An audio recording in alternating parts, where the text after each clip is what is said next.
उसमें मुख्यतः दो कार्यों का वर्णन आता है। पहला है देव कार्य और दूसरा है पितृ कार्य। शास्त्रों की आज्ञा ऐसी है कि पितृ कार्य को देव कार्य से ज़्यादा महत्वपूर्ण बताया गया है और ज़्यादा फलदायी बताया गया है। इसका प्रमाण जब हम देखते हैं कि दीपावली के पश्चात 15 दिनों के पश्चात जब देवउठनी एकादशी आती है, उसके पश्चात प्रत्येक सनातनी के घर में मांगलिक कार्यों का शुभारंभ होता है। लेकिन उसके पहले जो आश्विन मास जो अभी चल रहा है, उसमें जो है देवउठनी एकादशी के पहले शास्त्रों की आज्ञा के अनुरूप सबसे पहले हमें पितृपक्ष को अच्छे तरीके से मनाने की जो है आज्ञा दी गई है।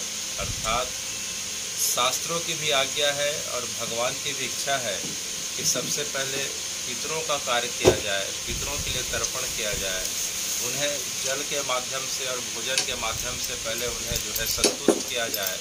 अगर पितर संतुष्ट हैं तो उसके पश्चात देव उठने में देव संतुष्ट होते हैं, ऐसा शास्त्रों की आज्ञा है। इसीलिए देव उठनी एकादशी के पहले जो है पितर कार्य संपन्न प्रत्येक सनातनी को अपने अपने श्रद्धा और सामर्थ्य के अनुरूप करना चाहिए।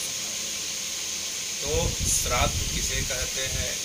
कल हमने सुना था कि प्रत्येक व्यक्ति की श्रद्धा और सामर्थ्य के अनुरूप, श्रद्धा और सामर्थ्य के अनुरूप प्रकृति के प्रति, जिन्हें हम देव कहते हैं, प्रकृति के प्रति अर्थात जिन्हें हम देवता की संज्ञा देते हैं, जिसमें सूर्य देवता, चंद्रमा देवता, अग्नि देवता, जल देवता, वायु देवता, वनस्पति हैं, औषधि है, हिमालय है, पर्वत है, नदियां हैं, इन्हें हम देवताओं की संज्ञा के नाम से जानते हैं। तो अपनी श्रद्धा और सामर्थ्य के अनुरूप देवताओं के प्रति, दूसरा ऋषि परंपरा के प्रति, जिनके माध्यम से हमें संस्कार, शिक्षा और सदाचार मिलता है, जिन ऋषियों के माध्यम से, तो देवताओं के प्रति, ऋषियों के प्रति, और आखिरी में हमारे पूर्वजों, पितरों के प्रति श्रद्धा और सामर्थ्य के अनुरूप किया गया कोई भी कार्य जो है श्राद्ध कहलाता है। श्राद्ध की परिभाषा समझ में आए? श्रद्धा, बिना श्रद्धा के किया गया कार्य जो है श्राद्ध के श्रेणी में नहीं आ सकता। तो जब भी हम श्राद्ध करें, श्राद्ध कर्म करें, हमें अपने जो है पितरों के प्रति, ऋषि परंपरा के प्रति और प्रकृति के उन उपादानों के प्रति जिनसे हमारा जीवन चलता है, सूर्य, चंद्रमा, वनस्पति, औषधि, पृथ्वी, जल, अग्नि, वायु, आकाश, जिनके कारण हमारा जीवन चलता है, उनके प्रति हमारे मन में श्रद्धा का भाव होना चाहिए। बिना श्रद्धा के श्राद्ध हो ही नहीं सकता। श्रद्धा और दूसरा जो है सामर्थ्य। प्रत्येक व्यक्ति की स्थिति अलग अलग होती है, कोई मध्यम स्थिति का, कोई उससे नीचे की स्थिति का, कोई उससे ऊपर की स्थिति का रहता है। तो कल हमने सुना कि जिसका सामर्थ्य जैसा है, शास्त्र यहाँ तक कहते हैं, कल हमने सुना था कि जिसके पास कुछ भी नहीं है, किसी के पास ब्राह्मण के भोजन कराने योग्य या गौ माता के लिए या किसी व्यक्ति के लिए कुछ भी अगर सामर्थ्य की स्थिति नहीं है, तो दक्षिण दिशा की तरफ मुंह करके पितरों को बस याद करते हुए दोनों भुजाओं को उठा के उन्हें मानसिक रूप से जो है बार बार यह पुकारे कि हे मेरे पूर्वजों, आपके कारण मुझे यह शरीर मिला है, आपके कारण मुझे नाम मिला है, संपत्ति मिली है, सब कुछ आपके कारण मिला है, आपको मैं मानसिक रूप से जल प्रदान कर रहा हूँ, भोजन प्रदान कर रहा हूँ, कृपया इसे स्वीकार करें। वैसे व्यक्ति का भी जो है मानसिक तर्पण हमारे पितर और भगवान स्वीकार कर लेते हैं। तो श्रद्धा में दो चीज़ आती है श्राद्ध में, पहला श्रद्धा और दूसरा क्या बताएं? समर्पण। श्रद्धा और सामर्थ्य के बिना श्राद्ध का कार्य पूरा हो ही नहीं सकता। हमने कल सुना था, तो आज हम फिर से सुन रहे हैं। तो सनातन की परंपरा में जो है श्राद्ध की जो है बात अनंत काल से चले आ रही है। स्वयं बद्रीनाथ में एक बार नारद जी ने जाके देखा कि भगवान जो है, भगवान बद्रीनाथ जो है जब जाते हैं, एक बार बद्रीनाथ सब दर्शन के लिए जाते हैं, नारद जी, सनक, सनकादि, सनंदन सब ऋषियों के साथ जाते हैं, तो उन्हें देख के बड़ा आश्चर्य होता है कि भगवान अलकनंदा के किनारे, बद्रीनाथ में अलकनंदा बस्ती हम देखते हैं, तो भगवान अलकनंदा के किनारे भगवान जो हैं ब्रह्मशिला के पास, जिसे ब्रह्म कपाली बोलते हैं, भगवान तर्पण कर रहे हैं। बद्रीनाथ भगवान अर्थात श्री हरि जो हैं खुद जो है तर्पण कर रहे हैं। यह देख के नारद जी, सनक, सनकादि, सनंदन ऋषियों को बड़ा आश्चर्य हुआ। देखते हैं कि भगवान बद्रीनाथ एक बार पूरब की तरफ मुंह करके एक अंजलि दे रहे हैं, उत्तर की तरफ मुंह करके 2 अंजलि दे रहे हैं, और दक्षिण की तरफ मुंह करके 3 अंजलि दे रहे हैं। उन्हें देख के बड़ा आश्चर्य हुआ। और जब भगवान का तर्पण कार्य पूरा होता है, तब जो है भगवान के चरणों में बैठ के उनसे पूछते हैं कि भगवान, हमारे मन में बड़ी शंका हो रही है कि आप जो है किसका तर्पण कर रहे हैं। बोले, मैं अपने पूर्वजों का तर्पण कर रहा हूँ, मैं अपने माता पिता का तर्पण कर रहा हूँ। तब नारद जी ने पूछा कि भगवान, हमने तो सुना है कि जो है आपके कोई माता पिता नहीं है, आप तो अजन्मा है, आप तो अशेष है, न तो आपका आदि है न आपका अंत है। जब आपके कोई माता पिता नहीं है तो आप किसका तर्पण कर रहे हैं। भगवान तो स्वयं जो है अजन्मा है, उनके कोई माता पिता नहीं, तो किसका तर्पण कर रहे हैं। तब नारद जी को भगवान ने उत्तर दिया, बद्रीनाथ जी ने उत्तर दिया कि मेरे माता पिता कोई नहीं है नारद, लेकिन मैं जगत का माता पिता हूँ, मैं जगत का माता पिता हूँ, जगत की उत्पत्ति मुझसे हुई है, तो जगत में मर्यादा बनी रहे करके मैं जो है यह तर्पण कार्य कर रहा हूँ, ताकि मुझे देख के लोग तर्पण का कार्य छोड़े ना, लगातार करते रहें। तो इस जगत में सबसे पहला तर्पण जो है स्वयं भगवान ने जो है बद्रीनाथ में किया। पहला किस जगह पे किया, ब्रह्म कपाली पे किया, अलकनंदा के किनारे किया। उसके बाद उसी भगवान का अवतार जब राम और कृष्ण के रूप में हुआ, तो जब हम सुनते हैं कि जब दशरथ जी का देह पूरा हो गया था, तो राम जी तो उस समय वन में चले गए थे, तो दशरथ जी के देह का दशगात्र और जो है 13वीं का कार्य जो है भरत और शत्रुघ्न लाल जी ने किया। किन्होंने किया? और जब चित्रकूट में राम जी को जब पता चला, जब पार्वण का अवसर आया, नांदी श्राद्ध का अवसर आया, तो राम जी जो है प्रत्येक वर्ष चित्रकूट में जब तक थे अपने पिताजी के निमित्त श्राद्ध करे, गया जी में जाके श्राद्ध करे, पुष्कर जी में श्राद्ध करे, हरिद्वार में जाके श्राद्ध करे, बद्रिकाश्रम में श्राद्ध करे। उसके पश्चात 11,000 वर्षों तक जब तक जो है अयोध्या जी में मंगला शासन करे, प्रत्येक वर्ष सरयू जी के किनारे जो है श्राद्ध करते रहे। जहाँ राम जी ने श्राद्ध किया, जहाँ दशरथ जी ने श्राद्ध किया, सरयू जी के किनारे, वह जगह जो है बिल्व हरि घाट कहलाती है। क्या घाट कहलाती है? कभी अयोध्या जी जाए तो बिल्व हरि घाट जाने का जो है प्रयास करना चाहिए। इसके बारे में बहुत कम लोगों को पता रहता है। बिल्व हरि घाट में आज भी अभी भी दशरथ जी की समाधि है, यानी उनको वहाँ समाधि दी गई थी। शरीर उनका वहीं जो है कार्य पूरा किया गया था, अंतिम संस्कार वहीं किया गया था, 10 गात्र 13 10 पिंडा सब वहीं किया गया था। राम जी जब वनवास से जब वापस आते हैं, तो जो है सबसे पहले जो है अपने पिताजी को तर्पण जाके करते हैं बिल्व हरि घाट में जाके। सबसे पहले हम सुनते हैं कि नंदीग्राम में भरत जी से मिले, अपने माता जी से मिले, अपने गुरु जी से मिले, परिजनों से मिले। उसके पश्चात जो है राजमहल नहीं गए, सबसे पहले कहाँ गए? बिल्व हरि घाट पे जाके जो है अपने जो है पिताजी का तर्पण करे, और इस भाव से तर्पण करे कि पिताजी आपके कारण जो है मुझे जो है, अगर जो है आपकी आज्ञा अगर नहीं होती तो मैं एक छोटे से राज्य का राजा बनता, आपने मुझे पृथ्वी का राजा बनाया। आपके आशीर्वाद से भगवान जो है 14 वर्षों में पूरे पृथ्वी का मंगल जो है राज्य का जो है करने का सामर्थ्य पाए। नहीं समझना है? पूरे अयोध्या जी से लेके पूरे लंका तक, और लंका ही नहीं, जो रावण का जो राज्य जहाँ जहाँ था और बाली का जहाँ जहाँ राज्य था, राम जी ने बाली को हराया, बाली को उद्धार करके सुग्री को राज दिया, और सुग्री को बोला कि तुम्हें जो है रघुकुल के हिसाब से तुम्हें राजपाट करना होगा। रावण को उद्धार करके विभीषण को जो दिया राज्यपाट, तो बोले राजा तो तुम ही रहोगे, हमारा कोई हस्तक्षेप नहीं रहेगा, लेकिन नियम जो है अयोध्या के लागू होंगे, रघुवंश के लागू होंगे। तो बाली और जो है रावण का जब हम राज्य का विस्तार अगर देखते हैं, तो तो उस समय पूरा एशिया और यूरोप और जो है अमेरिका का हिस्सा था, माने पूरी सप्त द्वीपों से घिरी पृथ्वी थी, जिसमें सुमात्रा था, जावा था, मलेशिया था, इंडोनेशिया था, सिंगापुर था, इधर देखें तो फिर नीचे में श्रीलंका था, तिब्बत था, भूटान था, नेपाल था, से लेके पूरा यूरोप का हिस्सा से लेके अफ्रीका का हिस्सा से लेके आखिरी में जो है पाताल लोक उस समय कहा जाता था अमेरिका का हिस्सा था। अफ्रीका के लोग आज भी अपने आप को जो है क्या बोलते हैं, कुसाइट बोलते हैं। मूल अफ्रीका के लोग अपने आप को क्या बोलते हैं, कुसाइट। कुसाइट का मतलब होता है कुश के वंशज। अफ्रीका के लोग अपने आप को क्या बोलते हैं, मूल अफ्रीकी लोग कुसाइट। अमेरिका के जो मूल निवासियों का नाम क्या है आप लोग को पता है क्या? Indian, Anglo Indian, red Indian.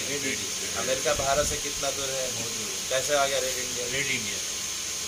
तो कहने का मतलब अमेरिका राज्य का एक हिस्सा है, उसको हांडुरस बोलते हैं। क्या बोलते हैं? हांडुरस। हांडुरस में अगर जाके देखें तो वहाँ पूरी की पूरी जो है प्रतिमाएं मिलती हैं, वो पूरी की पूरी, वहाँ उसको मंकी गार्ड बोलते हैं। मंकी गार्ड भारत में किसको बोलते हैं? हनुमान जी को बोलते हैं। तो मंकी गार्ड कहाँ से है? हनुमान जी का जो है मकर ध्वज जो है का शासन वहीं दिया गया था, मकर ध्वज हांडुरस में। और अहिरावण महिरावण उसके पहले वहीं रहा करते थे, जिसको पाताल लोक बोला जाता था।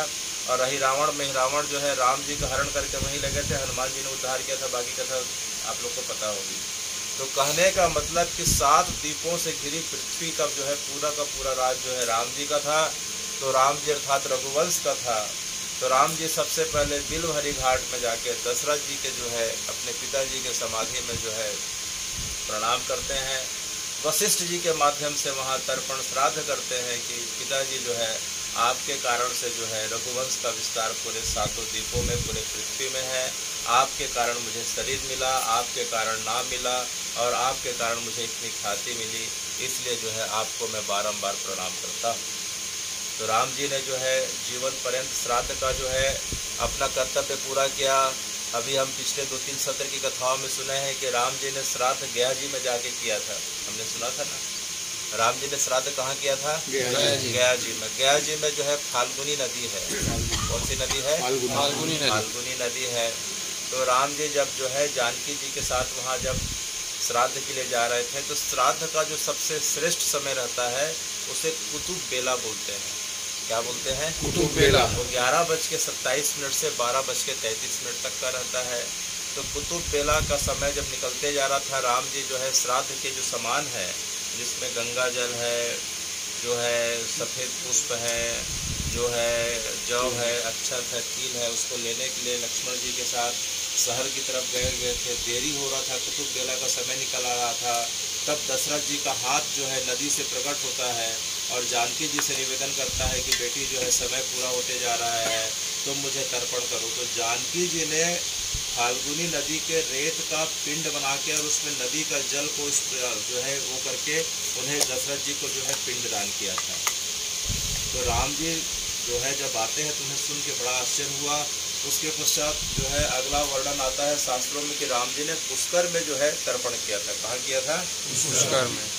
तो हम श्राद्ध में सुनते हैं कि जो है श्राद्ध करने के लिए हम जिस व्यक्ति विशेष को बुलाते हैं, जिसे शास्त्रों में ब्राह्मण कहा गया है, यथोचित आचरण वाला जो व्यक्ति जो है, जिसे हम ब्राह्मण कहते हैं, उसके भी बहुत सारे नियम बताए गए हैं कि किस व्यक्ति को श्राद्ध में बुलाना चाहिए, किस लक्षणों से युक्त होना चाहिए, कि वेद पाठी होना चाहिए, सदाचारी होना चाहिए, ब्रह्मचर्य का पालन, एक पत्नी व्रत का पालन, सत्यनिष्ठा का पालन करने वाला होना चाहिए, जो है किसी प्रकार के व्यसन से दूर होना चाहिए। बहुत सारी चीज़ों के साथ युक्त जो व्यक्ति है वो ब्राह्मण को भोजन के लिए बुलाना चाहिए। तो ऐसे ब्राह्मण के अंदर जो है शरीर के अंदर वायु रूप में हमारे पितर जो हैं, 3 पीढ़ी के पितर आके हमारा भोजन ग्रहण करते हैं। क्योंकि पितर सूक्ष्म रूप में आते हैं, वायु रूप में। किस रूप में आते हैं? तो उस ब्राह्मण के अंदर जो है वायु रूप में रह के जो है भोजन की सुगंध को ग्रहण करते हैं। हम जो भोजन अर्पित करते हैं ब्राह्मण को या किसी को, तो उस भोजन की सुगंध को पाके तृप्त होते हैं। समझना है? जल की उष्मा को, भाप को पाके तृप्त होते हैं।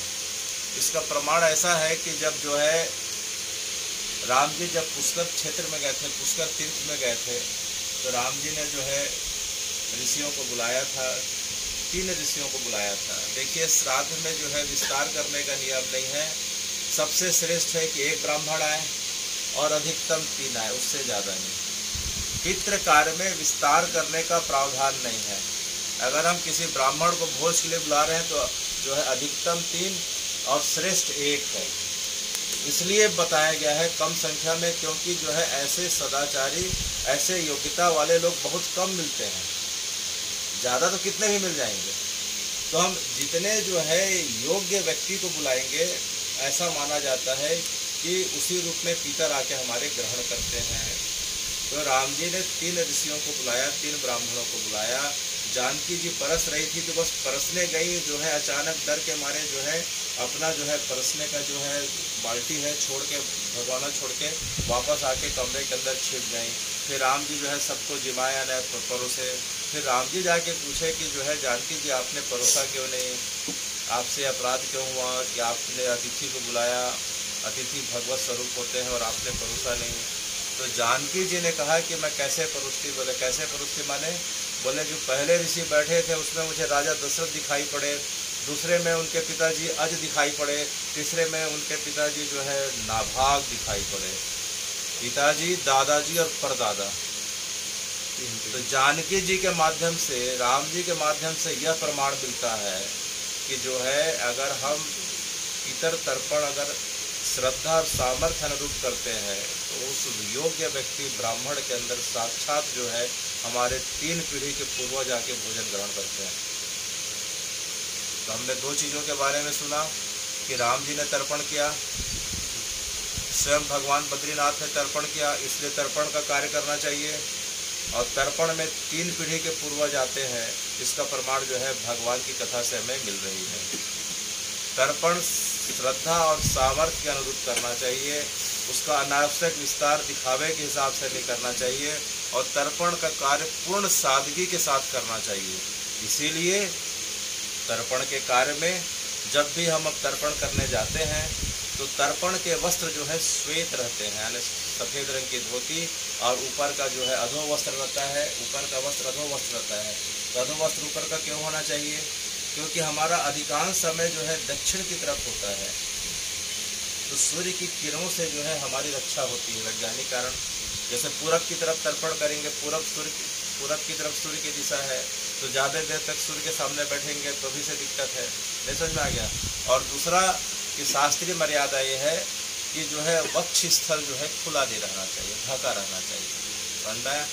तो ऊपर का वस्त्र जो है धारण करना चाहिए, जिसको हम ऊपर के वस्त्र को जो है अधो वस्त्र बोलते हैं, नीचे के वस्त्र को, जो ऊपर के वस्त्र को ऊपरी वस्त्र बोलते हैं और नीचे के वस्त्र को अधो वस्त्र बोलते हैं, धोती भी बोल सकते हैं। अधो माने नीचे और ऊपर माने ऊपरी वस्त्र। तो सफ़ेद रंग का धोती होना चाहिए और उससे संबंधित जो है ऊपरी वस्त्र होना चाहिए। ठीक है? तो ये तर्पण का कार्य है। तो देव कार्य में जो है विकल्प की व्यवस्था दी गई है, शास्त्रीय मर्यादा। हम रोज सुनते हैं, आप लोग जो है पहले बार आए हैं इसलिए इस चीज़ को फिर से पुनरावृत्ति कर रहे हैं कि देव कार्य अगर व्यक्ति ना करे तो भगवान या देवता उससे कुपित नहीं होते। जैसे अब नवरात्रि आएगी, आप मान लीजिए नवरात्रि उपास नहीं है, दुर्गा जी नहीं बैठाए हैं, मंदिर जाके दर्शन नहीं करे, अष्टमी नवमी पंचमी में जाके जो है भगवान को भोग नहीं लगाए, गणेश जी के पास नहीं गए, शिवरात्रि रामनवमी जन्माष्टमी नहीं मनाए, तो देवता अर्थात भगवान कुपित नहीं होते।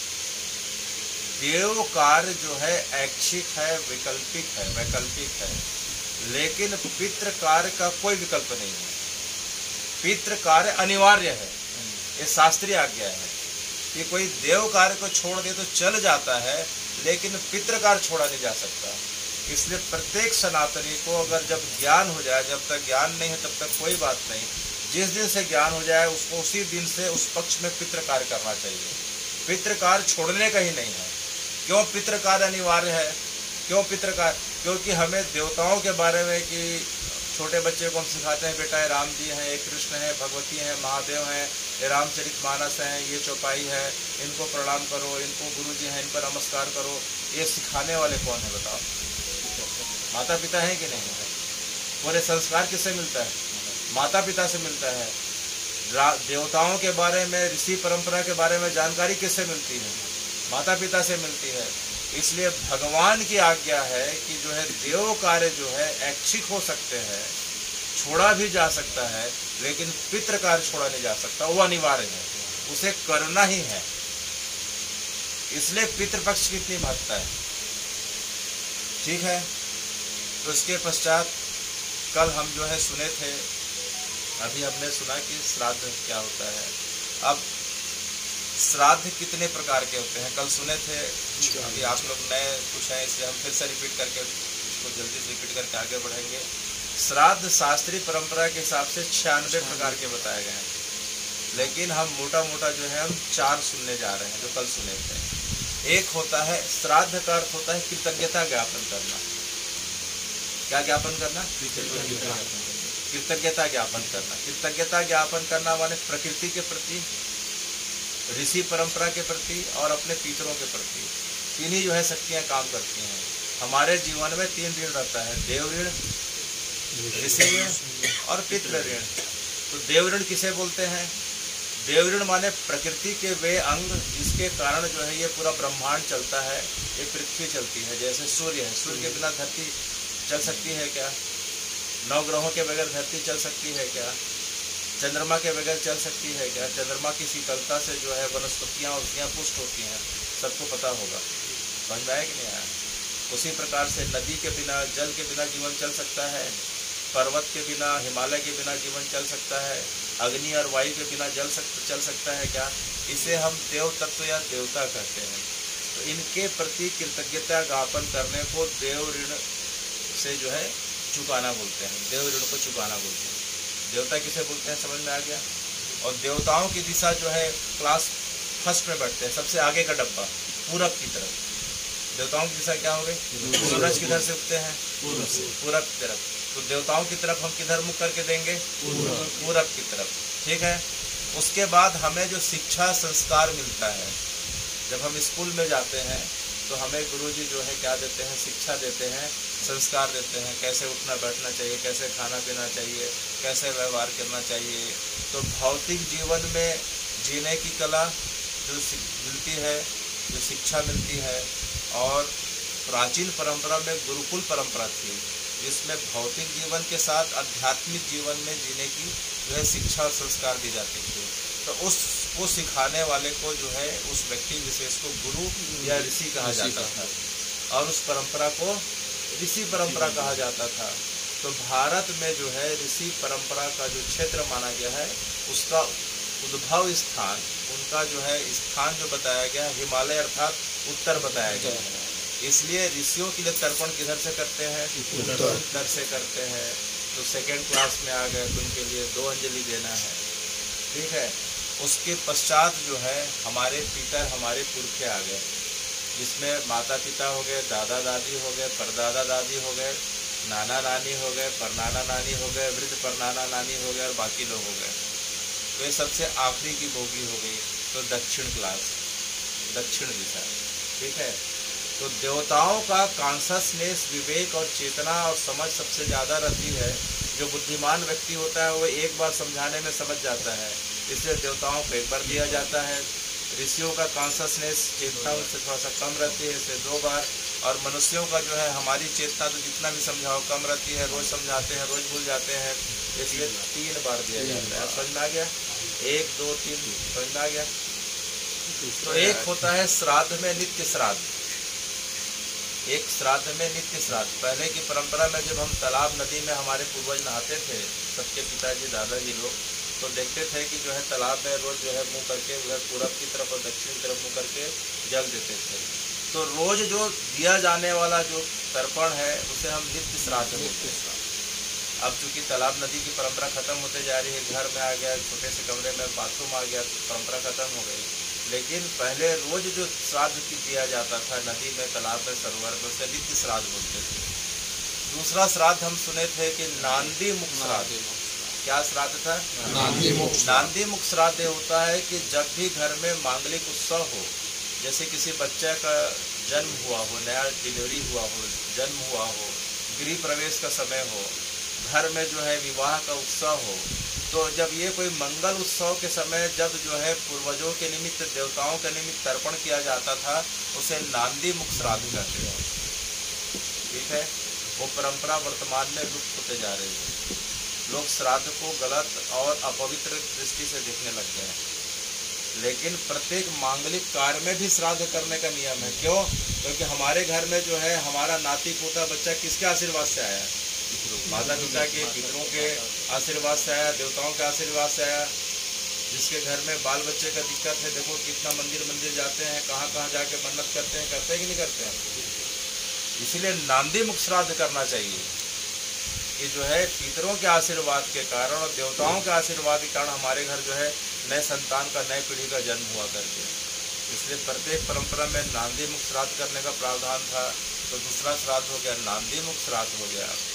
तीसरा श्राद्ध होता है कि प्रत्येक घर में जो है किसी न किसी व्यक्ति की जो है जीवन में, साल में कभी भी जो है किसी का शरीर क्षय होता है या मृत्यु होती है। कभी किसी के माता की मृत्यु होती है, किसी के पिता, किसी के दादा, किसी के नाना, किसी के नानी।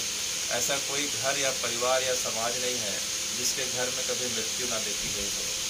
हम अगर 5 सालों का ही अगर हम लेखा जोखा देखें तो अधिकांश से ज़्यादा लोग के घर में न किसी तरह से जो है उनके शरीर का क्षय हो गया होगा।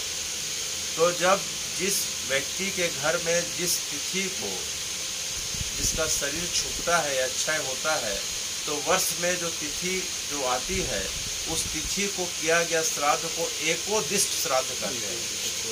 जैसे अभी का महीना आश्विन महीना है, कृष्ण पक्ष है और आज पंचमी है। आज पंचमी है क्या? तो आज जो है आज की तिथि क्या हो गई? महीना कौन सा हो गया? आश्विन। कृष्ण पक्ष माने अंधेरा पक्ष चल रहा है और तिथि कौन सी हो गई? पंचमी। आज के दिन किसी के घर में किसी का शरीर छूटा, किसी के रिश्तेदार का शरीर छूटा, तो 1 वर्ष के बाद फिर आश्विन आएगा, कृष्ण पक्ष आएगा और पंचमी आएगी। तो उस दिन किया जाने वाले श्राद्ध को जो है हम एकोदिष्ट श्राद्ध करते हैं। एक व्यक्ति के लिए किया गया श्राद्ध, एक व्यक्ति के लिए उस तिथि को, उस मास को जो किया जाता है श्राद्ध, उसको एकोदिष्ट श्राद्ध करते हैं। और चौथा जो आ रहा है जिसको भी अभी हम सब देखने जा रहे हैं, तो साल में आश्विन महीने में, अभी कौन सा महीना चल रहा है? आश्विन महीना चल रहा है। तो आश्विन महीना का जो कृष्ण पक्ष है, आश्विन महीना का जो कृष्ण पक्ष है, तो उसमें एक दिन पहले से जुड़ जाता है, पूर्णिमा से लेके अमावस्या तक। कब से लेके कब तक? पूर्णिमा से लेके अमावस्या तक का ये 16 दिन का जो समय रहता है, इसे जो है हम पार्वण पक्ष कहते हैं। क्या पक्ष बोलते हैं? पार्वण पक्ष कहते हैं। और यह पक्ष हमारे पितरों के लिए रहता है। तो इन 16 दिनों में हम जो है अपने पितरों के निमित्त श्राद्ध करते हैं। ठीक है, तो पार्वण पक्ष को पितरों का पक्ष कहा गया है। और ऐसा माना जाता है कि पृथ्वी के 10,33,000 किलोमीटर की दूरी पे ऊपर में दक्षिण की तरफ यमलोक है। यमलोक के आगे जो है पितरलोक है। यमलोक के आगे कौन सा लोक है? पितरलोक। तो साल में एक बार इसी आश्विन महीने में इन 16 दिनों के लिए हमारे पितर जो है, आइए इन 16 दिनों के लिए हमारे पितर जो हैं हमारे घर में आते हैं। और किनके माध्यम से आते हैं? भगवान का एक स्वरूप है अयरमा। कल हम सुने थे कि अनंत अस्मि नागानाम वरुणो याद सामहम पितृणाम अयरमा अस्मि यमा संयम तामहम। भगवान गीता जी में बोलते हैं कि जो है नागों में मैं अनंत नाग हूँ, और जलचरों में जलों का अधिपति मैं वरुण हूँ। जलों का अधिपति कौन हो? वरुण हूँ। और पितृलोक का देवता मैं स्वयं अयरमा हूँ। पितृलोक का देवता कौन हो? अयरमा हूँ। और मृत्यु का अधिपति अर्थात मैं स्वयं यमराज हूँ। भगवान गीता जी में बोलते हैं। ठीक है, तो भगवान स्वयं जो है इतने कृपालु हैं कि अयरमा के रूप में प्रत्येक घर के पितर जो शरीर छोड़ के जा चुके हैं उन्हें जो है अपने साथ जो है उसके घर में छोड़ देते हैं इन 16 दिनों के लिए। समझ में? तो ये 16 दिन जो है पितरों का जो है उत्सव रहता है। कल हम सुने थे कि ऐरमा जो लोक है वो वेटिंग स्टेशन है। कल हम सुने थे भी कि रेलवे स्टेशन के वेटिंग स्टेशन में जाओगे तो बैठने की सुविधा मिलेगी, खाने की सुविधा नहीं मिलेगी। ठीक है, तो ऐरमा में तो वेट करते हैं, लेकिन खाने के लिए उन्हें यहाँ आना पड़ता है तृप्त होने के लिए। तो वे हमसे उम्मीद करते हैं कि उनकी संतानें जो हैं, जो उनके नाम का उपभोग कर रही है, उनके सरनेम का उपभोग कर रही है, उनकी संपत्ति का उपभोग कर रही है और उनके शरीर का उपभोग कर रही है, कम से कम इन 16 दिनों में उनके निमित्त थोड़ा सा उन्हें जल दे दे और हवन के माध्यम से उन्हें भोजन प्रदान कर दे। अब समझ में आया? क्या दे दे?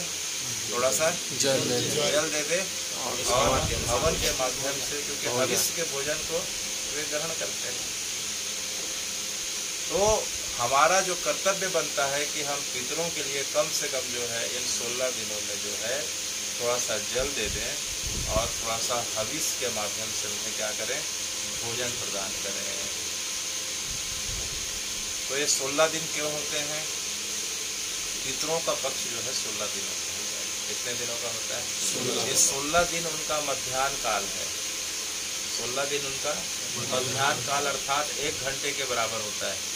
हमारे पास केवल 1 घंटे के लिए आते हैं और प्रत्येक दिन उनका जो हमारे घर रहते हैं 8 बजे से लेकर 4 बजे तक जो है प्रत्येक दिन 4 मिनट के लिए हमारे पास आते हैं। सवेरे 8 साढ़े 8 बजे आ गए और कब तक रहते हैं? 4:30 बजे तक। तो सबसे तेज उनको भूख लगती है वो लगती है कुतुब बेला में, 11:27 से 12:33 तक। उस समय अगर हम उन्हें जल और देते हैं तो सबसे जल्दी तृप्त हो के चले जाते हैं। जैसे हमें भी ज़्यादा भूख तेज कब लगती है? 12 से 1 बजे के बीच लगती ही नहीं लगती है। जठर अग्नि बोलते हैं। उसे पितरों का सूक्ष्म शरीर है, हमारा स्थूल शरीर है, दिखने वाला है, उनका सूक्ष्म शरीर है। जैसे वायरस बैक्टीरिया को हम देखते नहीं है लेकिन मानते हैं ना कि इसको वायरस हो गया, बैक्टीरिया हो गया। विज्ञान बोला तो माने ना, विज्ञान की बात माने ना। वायरस हो गया, बैक्टीरिया हो गया, मलेरिया हो गया, टाइफाइड हो गया, उसको देखने जाते हैं क्या? डॉक्टर ने बोला, आपने मान लिया। उसी प्रकार से हमारी परंपरा के जो ऋषि हैं वो डॉक्टर हैं, वो वैज्ञानिक हैं। ऋषियों ने शास्त्रों की बात बताई, उसे मान लेना चाहिए। हर चीज़ को जानने जाएंगे तो जीवन निकल जाएगा, नहीं जान सकेंगे। ठीक है, उसी में कल्याण। तो यह जो 8:30 से 4:30 का समय में सबसे श्रेष्ठ समय रहता है, जिसे कुतुब बेला बोलते हैं, वह टाइम रहता है मोटा मोटा 11:30 से 12:30। उसके बाद का जो समय रहता है रोहिणी बेला, वो 12:30 से 1:30 बजे का समय रहता है। उसके बाद तीसरा जो आता है 1:30 बजे से 2:30 बजे का, और आखिरी का जो है 3:30 से 4:30 का अपराह्न बेला बोलते हैं। तो 4:30 बजे तक जो है हमारे पितृ जो है, पितृगण, देवगण, ऋषिगण हमारी प्रतीक्षा करते हैं। अगर कोई उन्हें जो है जलांजलि और जो है हवन के माध्यम से भोजन कराता है तो तृप्त होकर आशीर्वाद देके चले जाते हैं, नहीं तो जो है दिन भर भूखे रह के जो है दुखी होकर फिर से वापस चले जाते हैं और दूसरे दिन की प्रतीक्षा करते हैं। तो इन 16 दिनों के लिए जो है वे बड़े आशा से हमारे पास आते हैं भोजन के लिए। जिस प्रकार से हमारे घर में भिक्षा के लिए कोई ज़रूरतमंद व्यक्ति आता है तो 1 या 2 बार खटखटाएगा, आवाज़ देगा, उसके बाद वो चला जाता है ना। उसी प्रकार से हमारे पितर जो है कुछ निश्चित समय के लिए, घंटे के लिए इंतज़ार करते हैं, प्रतीक्षा करते हैं, फिर वापस चले जाते हैं। और वे जब देखते हैं कि हम 16 दिन तक इसके पास खुद आए हैं, खुद चल के आए हैं इतने दूर से, और हमारा ध्यान ना देख के थोड़ा सा जल जिसमें 1 पैसा नहीं लगता है, थोड़ा सा तिल गुड़ और थोड़ा सा भोजन दाल चावल डालने में कुछ पैसा लगता नहीं है, क्योंकि उसको तो हम रोज़ खाते हैं। ये अपना खा रहा बना के और हमारे जो है उपेक्षा कर रहा है। तो भले पितर हमारे माता पिता हमसे रुष्ट ना हुए, लेकिन हमारी यह दुर्भावना देख के हमसे जो है श्री हरि नाराज हो जाते हैं, भगवान रुष्ट हो जाते हैं। कौन रुष्ट हो जाते हैं? भगवान। तो भगवान रुष्ट हो जाते हैं। तो मोटे शब्दों में ऐसा बोला जाता है कि पितर रुष्ट हो गए। पितर तो बच्चों का कल्याण ही चाहते हैं। पुत्र कुपुत्र हो सकता है लेकिन माता कभी कुमाता नहीं हो सकती। हम सुनते हैं बार बार, शंकराचार्य जी का ये सुने हैं, बार बार सुनते आ रहे हैं। समझ में आ गया?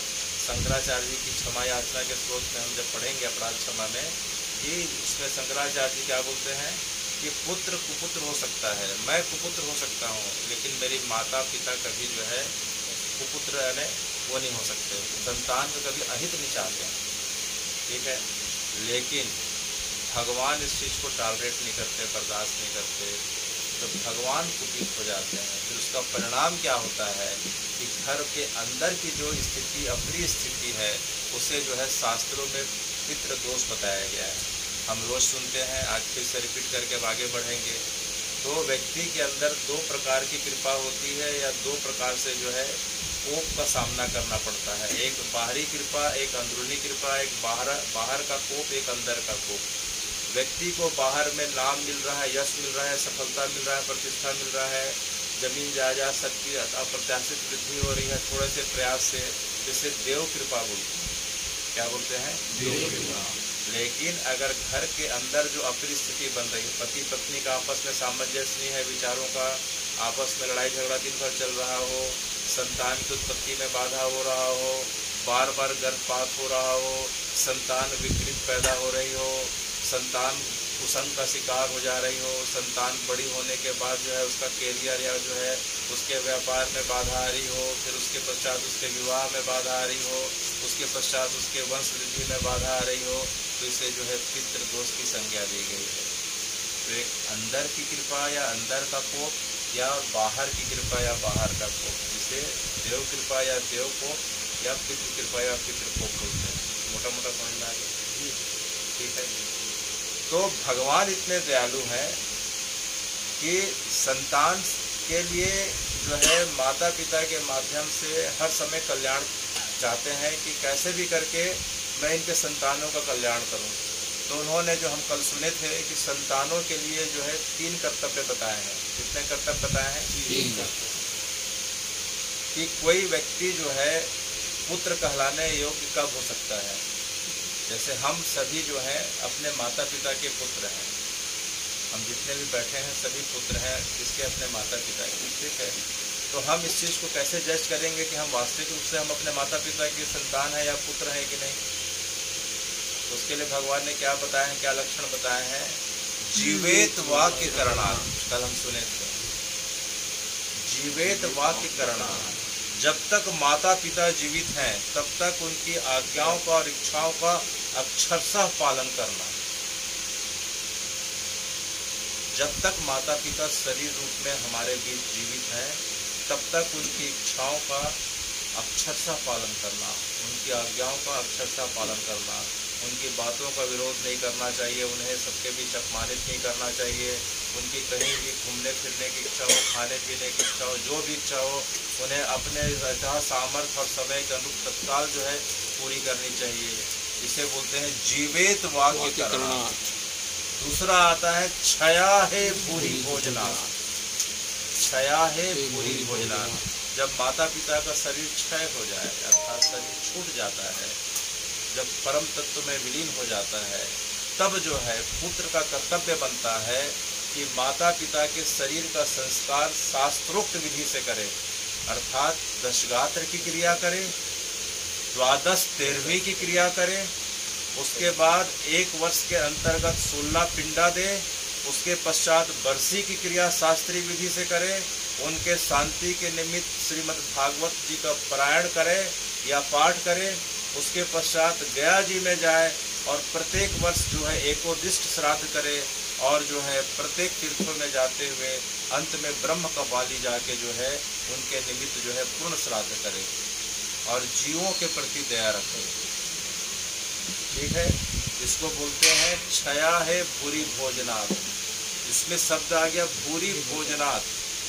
भूरी भोजनात् का मतलब क्या हो गया? भूरी माने उदारता, भूरी माने उदारता। भोजनात् का मतलब ये है कि अपने सामर्थ्य के अनुरूप, अपने सामर्थ्य के अनुरूप दाह संस्कार की क्रिया को तो करे, तीर्थों में जाए और जितने भी जरूरतमंद व्यक्ति हों, प्राणी हों, जैसे दीन दुखी प्राणी हों, ब्राह्मण हों, दीन दुखी व्यक्ति हों, गौ माता हो, चींटी हो, गाय हो, कुत्ता हो, हम सुने थे प्राणी मात्र के प्रति जो है दया का भाव रखें और उनके भोजन की व्यवस्था करें उनके तिथि में, और ज़्यादा भाव है तो साल में बीच बीच में।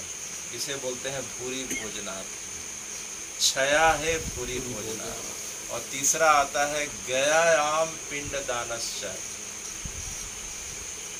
जब माता पिता के शरीर का जब 1 वर्ष से ज़्यादा हो जाए या तीसरा वर्ष लग जाए तब गया जी में जाके पिंड दान करें। शास्त्रों में जो है 3 प्रकार के गया की संज्ञा है। कितने प्रकार के गया है? 3। मोटे मोटे 3 गया है, बाकी मूलता और बहुत सारे जितने भी तीर्थ हैं सबको गया की संज्ञा दी गई है। पहला गया जो है पाद गया, जिसे बिहार में स्थित है जहाँ विष्णुपति है। पहला गया कौन सा हो गया? जहाँ विष्णु जी का पद है, फाल्गुनी नदी के किनारे, उसे पाद गया कहते हैं क्योंकि विष्णु जी का चरण पाद है। ठीक है। दूसरा जो गया है उसे नैमिसारण नाभि गया बोलते हैं। क्या गया बोलते हैं? नाभि गया। वो कहाँ है? लखनऊ। नैमिसारण लखनऊ के पास। ठीक है, सीतापुर जिला में। तीसरा गया है सिर गया या कपाल गया, वो कहाँ है? बद्रीनाथ में। ठीक है। तो गया याम पिंड दानश्च, तो प्रत्येक पुत्र का जो कर्तव्य बनता है कि अपने माता पिता के निमित्त जो है ये 3 गया जी में जाके या 3 में से कम कोई 1 गया जी में जाके जो है पिंड दान की क्रिया करे। त्रिभी पुत्रस्य पुत्रधा, अगर कोई पुत्र जो है, कोई लड़का या कोई संतान ये तीनों कर्तव्यों को पूरा करता है तभी वह पुत्र कहलाने योग्य है, अन्यथा शास्त्र की आज्ञा है। ये शास्त्र क्या है, तो मोटा मोटा समझ में आ गया। और भी बहुत विस्तार है लेकिन इसी में टाइम लग जाएगा। तो श्राद्ध किसे कहते हैं समझ में आ गया, श्राद्ध के प्रकार समझ में आ गया, पितृपक्ष क्या होता है समझ में आ गया। ठीक है। पितर जो है किस समय आते हैं, क्यों आते हैं, 16 दिन के लिए समझ में आ गया। ठीक है। और हम सब अपने आप को जो है पुत्र के रूप में देखना चाहेंगे कि नहीं देखना चाहेंगे, यह भी बात समझ में आ गई। ठीक है। तो उसमें जो है अब हम पहले क्रम को करने जा रहे हैं जिसे हम बोलते हैं तर्पण। तो पितृपक्ष में जो है तर्पण जो है किया जाता है। तर्पण के मुख्यतः जो है 2 अंग होते हैं। तर्पण के जो है 2 अंग होते हैं। जैसे हमारे घर में कोई व्यक्ति आता है, हम रोज सुनते हैं, तो पहले हम उसे पानी पिलाते हैं। पहले क्या पिलाते हैं? और थोड़ा देर 1-2 घंटा रुकता है तो फिर उसे क्या करते हैं? चाय नाश्ता या कुछ भोजन कराते हैं। समान सी बात है, हमारी परंपरा तो शुरू से ही है, अनंत काल से। तो यही नियम जो है हमारे पितरों के लिए और देवों के लिए लागू होता है। तो सबसे पहले जो है हम क्या करते हैं? जल देते हैं, जिसे जलांजलि बोलते हैं। तर्पण का पहला भाग जब ये पूरा हो जाता है तो हवन के माध्यम से उसमें जो है खाद्य सामग्री, भोजन सामग्री डालते हैं तो उनको भोजन मिल जाता है। तो हवन के 2 भाग हो गए। ठीक है। तो जैसे हमारे लिए है वैसे पितरों के लिए इसमें कोई डिफिकल्ट या कोई कठिनाई नहीं है, लेकिन एक विधि होती है। जैसे हम भी घर में जैसे भोजन बनाते हैं तो भोजन की विधि रहती है कि नहीं रहती है? भोजन बनाने के लिए शास्त्रों की विधि ये है भाई कि जो है किचन साफ़ सुथरा होना चाहिए, साफ़ सुथरे वस्त्र पहनने चाहिए, महिलाओं को नहा धो के जाना चाहिए, खाली पैर रहना चाहिए, केस जो है खुले नहीं रहना चाहिए, आदि आदि बहुत सारे नियम हैं। सबको पता है, इसको बोलने बताने की जरूरत नहीं है। तो जैसे घर के किचन के नियम है उसी प्रकार से जब हम भोजन के लिए बैठेंगे तो भी नियम है कि हाथ पैर धो के बैठें, पालथी मार के बैठें, भोजन करने के पहले भगवान का नाम लें, जो है कुछ ग्रास बाहर निकालें, भोजन करते समय बात ना करें, भोजन नीचे मुंह करके करें, भोजन के बीच में पानी ना पिएं। ऐसे भोजन के नियम, तो सबका नियम चलता है, यानी खाने का नियम, पीने का नियम, सोने का नियम, हर चीज़ का हमारे शास्त्रों में नियम है। उठने का नियम, जैसे सवेरे सो के उठते हैं तो सबसे पहले धरती माँ को प्रणाम करना चाहिए, अरे हमारी परंपरा में नियम है। तो उसी तर्पण का भी नियम है। तो नियम क्यों है? इस कारण से नियम है ना, हर चीज़ एक सिस्टम से चलता है। क्यों? क्योंकि बिना सिस्टम के जो है आपका व्यापार भी नहीं चल सकता, कोई भी नहीं चल सकता। एक सिस्टम होना जरूरी है, हर चीज़ में एक सिस्टम होना जरूरी है। उसे विधि बोलते हैं। संस्कृत में क्या बोलते हैं? विधि। हिंदी में नियम और अंग्रेजी में सिस्टम। तो इस विधि को तर्पण विधि बोलते हैं। एक सिस्टम है, बिना सिस्टम के कोई भी काम नहीं हो सकता। ठीक है, तो अब हम तर्पण करने जा रहे हैं। तर्पण जो है, तर्पण के जो अब हम देखेंगे, जो जल देने जा रहे हैं, क्या देने जा रहे हैं? जल देने जा रहे हैं। तो हमने सुना कि देवताओं के लिए पूरब की तरफ, क्योंकि उनका चेतना की स्तर सबसे उच्च रहता है। ठीक है, तो देवता के लिए तर्पण होता है। तर्पण अब हम विधि के हिसाब से जाएंगे तो 6 प्रकार के तर्पण हैं। कितने तर्पण हैं? 6। और अगर हम कहीं सफर में हैं या नदी तालाब में अकेले खड़े हैं, अकेले हैं, नदी तालाब है और हमारे पास व्यवस्था नहीं है, तो हमें मोटा मोटा 3 तर्पण करना चाहिए। पूरब की तरफ 1 अंजलि दे के देवताओं के लिए, उत्तर की तरफ 2 अंजलि दे के ऋषियों के लिए, और दक्षिण की तरफ मुंह करके 3 अंजलि पितरों के लिए। जब हम नदी तालाब में अकेले हैं और व्यवस्था नहीं है, तो अगर हम घर में हैं, मान लीजिए कि अभी आप घर में रहेंगे, कल परसों जब भी रहेंगे, अगले वर्ष, या देख लिए, पढ़ लिए किताब के माध्यम से, इसमें सब कुछ लिखा हुआ है। जो भी हम देखेंगे, सुनेंगे, करेंगे, सब इसी का किताब का, उसमें नया कुछ नहीं है। पिछले वर्ष हम 15-16 दिन फॉरेस्ट में, इसके हम बारे में पूरा कर चुके हैं। लेकिन सविधि जो है अभी हम देखने का एक बार और प्रयास करेंगे, ताकि उसमें शुद्धता की मात्रा बढ़ती जाए। तो अकेले में रहे, जब अनुकूलता नहीं रहे, जब नदी तालाब में अकेले हैं, तो जो है 3 बार करना है मोटा मोटा। पूरब की तरफ 1 बार, उत्तर की तरफ 2 बार और दक्षिण की तरफ 3 बार। ये मोटा मोटा साइंस समझ में आ गया। अब जैसे घर में है, माता जी हैं, बहन है या पत्नी है, वो पूरी व्यवस्था करके रख दें। ठीक है, तो सबसे पहले हम व्यवस्था के लिए जा रहे हैं। तो पीतर कार्य में जो है पहले खुद के लिए देखना चाहिए। तो सफ़ेद वस्त्र पहन लिए, आ जाइए आप लोग। कौन कौन है आज के?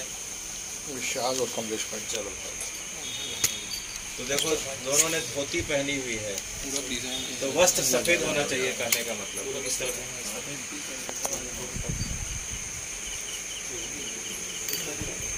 वस्त्र सफ़ेद होना चाहिए। ऊपर का वस्त्र होना चाहिए, जो अंगोछा है सफ़ेद रंग का। और जिनका यज्ञोपवीत संस्कार हो चुका है, अच्छी बात है। जिसका नहीं हुआ है, और अच्छी बात है। तो जो जनेऊ धारण करते हैं वे जनेऊ रख लें, ऊपर में अंगोछा रख लें। और जिनका शिखा सूत्र है, अर्थात जिसकी चोटी है, चोटी में गठान लगा लें, या जिसका शिखा सूत्र नहीं है, उस जगह पे अपने हाथों का स्पर्श कर लें। ठीक है, इतना हो गया। तो अभी हम पूरब की तरफ मुंह करके बैठेंगे, तो जो है जनेऊ का जो हिस्सा जो है, जनेऊ और गमछा का जो हिस्सा है, वो बाएं तरफ रहेगा, जिसको शब्द की स्थिति बोलते हैं, लेफ्ट साइडेड। छूके दिखाओ, छूके।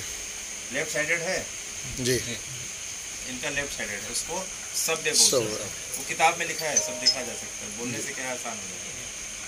ठीक है, इतना मोटा मोटा हो गया। ठीक, उसके पश्चात जो सामग्री जो देख रहे हैं कि तर्पण के लिए जो भी सामग्री जो होनी चाहिए, उसमें बस लोहा और स्टील नहीं होना चाहिए। लोहा तो बिल्कुल नहीं होना चाहिए। उसका कारण, वैज्ञानिक कारण यह है कि लोहे में पानी के संपर्क में आके लोहा में जंग लग जाता है, तो पानी दूषित हो जाता है। Ferric oxide.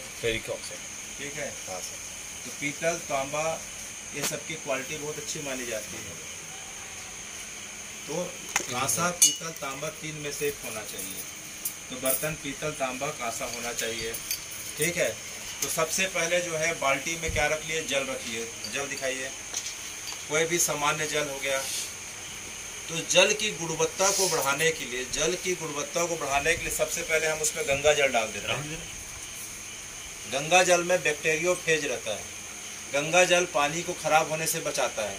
गंगा जल में हिमालय से निकलने के कारण अनेक मिनरल्स और सूक्ष्म तत्व रहते हैं, जो पानी की क्वालिटी को और उसकी लॉन्गेविटी और उसकी जो है अवधि को बढ़ा देते हैं, खराब नहीं होता है। इसी कारण गंगा जल डाल दिया जाता है।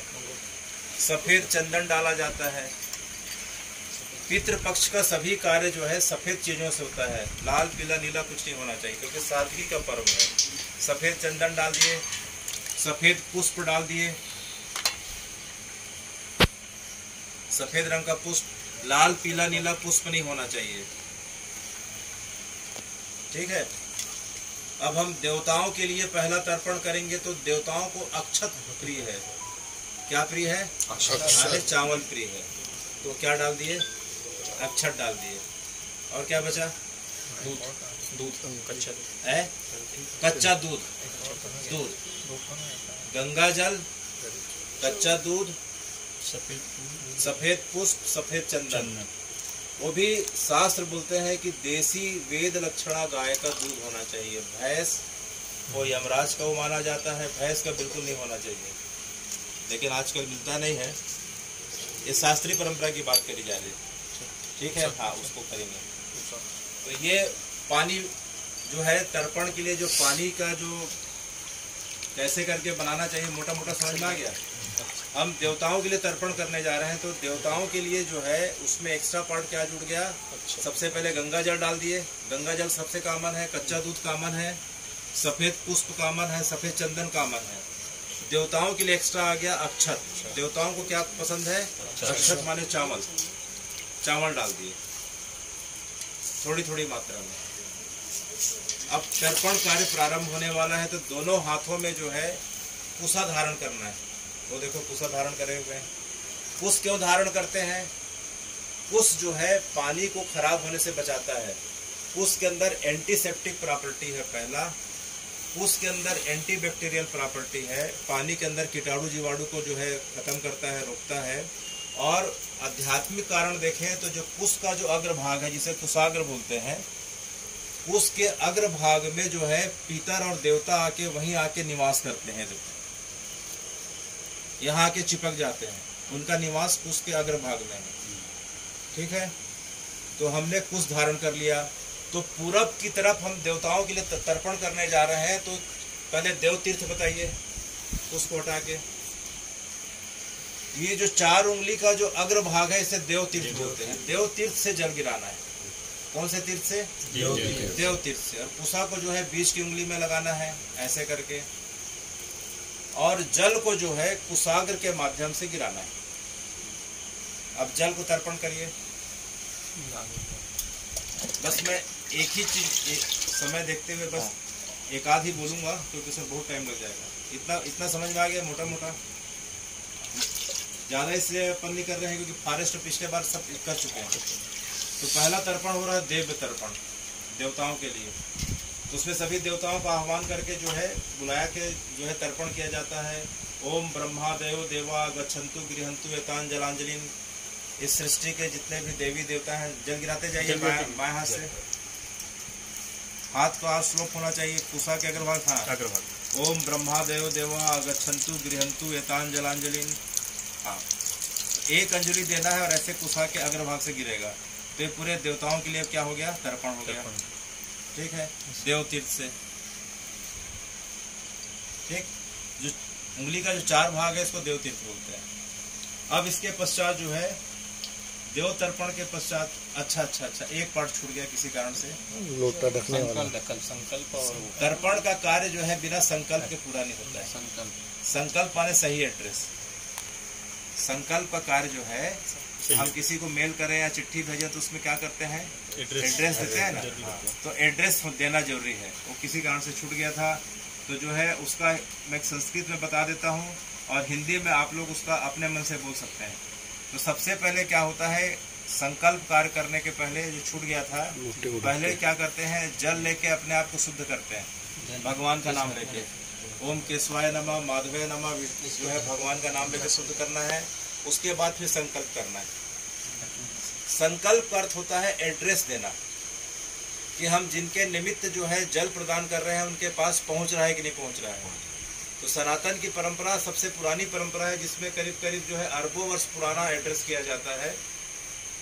तो ओम विष्णवे नमः, ओम विष्णवे नमः, ओम विष्णवे नमः। श्री ब्रह्मणो द्वितीय प्रार्थ श्री श्वेत वराह कल्पे वैश्य मनमंत्रे अष्टमी सत्य कलियुगे कली प्रथम चढ़े जम्बू द्वीपे भरत खंडे भारत और से आर्यवर्तक देशे नील संवत्सरे वर्षा ऋतु अश्विन मासे कृष्ण पक्षे पंचमी तिथि शुक्रवासरे प्रातः काले। अपने अपने गोत्र का नाम लेना सबसे ज्यादा जरूरी है। जो भी तर्पण कर रहे हैं अपने गोत्र का नाम लेंगे और अपना नाम लेंगे, और उसके बाद बोलेंगे कि अहम श्री परमेश्वर इत्यर्थम देव ऋषि मनुष्य पितृ तर्पण करते। माने अपने गोत्र का नाम, अपना नाम बोलते हुए फिर बोलना है कि अहम माने मैं, श्री परमेश्वर अर्थात भगवान की प्रसन्नता के लिए, देवताओं की प्रसन्नता के लिए, ऋषियों और मनुष्यों की प्रसन्नता के लिए, पितरों की प्रसन्नता के लिए मैं तर्पण कार्य करने जा रहा हूँ। कृपया करके सभी यहाँ उपस्थित हों। तो पहले क्या करना है कि संकल्प करना है। संकल्प करने के पश्चात फिर जो है देव तीर्थ के माध्यम से हमें क्या करना है, जलांजलि देना है। तो देव तीर्थ हो गया जी।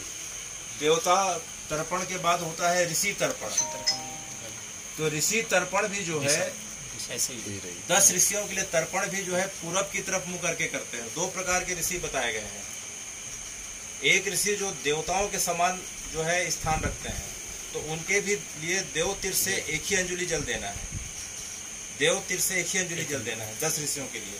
चलिए दीजिए, पूरब की तरफ मुंह करके देव तीर्थ से ओम मर्ची आदि 10 ऋषि आगच्छन्तु गृहन्तु एतांजलांजलि। ओम मर्ची आदि 10 ऋषि आगच्छन्तु गृहन्तु एतांजलि। अर्थात मर्ची और जितने भी 10 ऋषि हैं, कौन कौन से 10 ऋषि हैं? मर्ची है, अत्रि है, अंगिरा है, पुलस्थ है, पुला है, कृतु है, वशिष्ठ है, प्रचेता है, भृगु है, नारद है। उनके निमित्त में जल प्रदान करता हूँ, कृपया इसे ग्रहण करें। तो इसे भी पूरब की तरफ मुंह करके देव तीर्थ से देना है। तो ये ऋषि है लेकिन इनका स्थान देवताओं के बराबर। तो पूरब की तरफ देव तीर्थ से। अब जो होगा दिव्य मनुष्य तर्पण, उत्तर की तरफ मुंह करना है। ठीक है, क्या करना है? उत्तर की तरफ मुंह करना है। अब जो है अभी अक्षर डाले थे, अब पानी में जौ डालना है। उत्तर, ये उत्तर हो गया ना। तो दिव्य मनुष्य का तर्पण करेंगे तो मुंह उत्तर की तरफ करेंगे और जनेऊ को जो है कंठी के समान धारण करेंगे गोल, और अंगोछे को ऐसे गोल बना लेंगे, गोल टाइप का, माला टाइप का। माला टाइप उल्टा कर लो, माला टाइप का। इधर बैठ। जल में क्या डाल दिए? जौ डाल दिए। देवताओं के लिए क्या डाल दिए? अक्षर डाल दिए। हाँ, अब इसमें क्या आ गया? जौ। जनेऊ को माला के समान धारण करना है। ठीक है। अब इसके बाद हम दिव्य मनुष्य का तर्पण कर रहे हैं। दिव्य मनुष्य के नाम क्या क्या है? सनक है, सनंदन है, सनातन है, कपिल है, वेद है, पंचशिखर है। तो अब इसमें क्या करते हैं कि 2-2 अंजलि देना है। उत्तर की तरफ मुंह करना है। कितना अंजलि देना है? 2 अंजलि देना है। तो 2 बार दीजिए। और तीर्थ जो है बदल जाएगा, काया तीर्थ हो जाएगा। काया तीर्थ बताओ विशाल, ये तीर्थ, ये वाला तीर्थ बताओ। हाँ, कैसे रखते हैं बताओ। हाँ ठीक है, सबको डिमॉन्स्ट्रेट करो। काया तीर्थ क्या होता है? देव तीर्थ में कुछ अलग रखते हैं, काया तीर्थ में अलग रखते हैं। समझ में आया? ठीक, तीर्थ समझ में आ गया। जनेऊ की पोजीशन समझ में आ गई। हाँ, माला टाइप का हो गया। अब जौ डाल दिए। अब काया तीर्थ हो गया। अब 2 अंजलि देना है उत्तर की तरफ मुंह करके। चलिए, ओम सनकादया दिव्य मानवा आगच्छन्तु गृहन्तु एतांजलि। ओम सनकादया दिव्य मानवा आगच्छन्तु गृहन्तु एतांजलि। इसका मतलब होता है कि जितने भी जो है सनक आदि ऋषि हैं, कृपया करके आए और गृहन्तु माने ग्रहण करें मेरे द्वारा दिए गए जल। ठीक है। तो 2 बार जो है जलांजलि देना है उत्तर की तरफ मुंह करके, काया तीर्थ से। 2 बार तृप्ताम भी। ठीक है। ओम सनकादया दिव्यमान्य आगच्छन्तु गृहन्तु एतांजलि। जब 10 का नाम लेंगे ना, तब बोलेंगे तृप्ताम। मैं भी शॉर्टकट में बोल रहा हूँ। एक किताब देख के किताब दे देना सबको। ठीक है। अब आएगा दिव्य पितर। अब दिव्य मानव के बाद अब क्या आ गया? तो जैसे ही पितर शब्द आया, तुरंत जो है डायरेक्शन दक्षिण हो जाएगा। पितर की 3 कैटेगरी बताई गई है। अभी देवता तर्पण हो गया, ऋषि तर्पण पूरब की तरफ, दिव्य मानव हो गया उत्तर की तरफ। अब क्या आ गया? पितर। तो पितर में पहले होता है दिव्य पितर, फिर दूसरा होता है यम पितर, और फिर तीसरा होता है मनुष्य पितर। दिव्य पितर, यम पितर और मनुष्य पितर। तो जैसे ही पितर शब्द आता है, हमारा डायरेक्शन किधर हो जाएगा? दिशा दक्षिण। अब जो है दक्षिण की दिशा हो गई। अब जनेऊ जो है अब सभ्य हो जाएगा। अब जनेऊ को चेंज करो, अब राइट कंधे में लो। जनेऊ को दाहिने कंधे पे रखो और अंगोछा को भी रखो उसमें, ऊपर का। और पैर का डायरेक्शन बताओ कैसे रखते हैं? बायां घुटना मोड़ना है,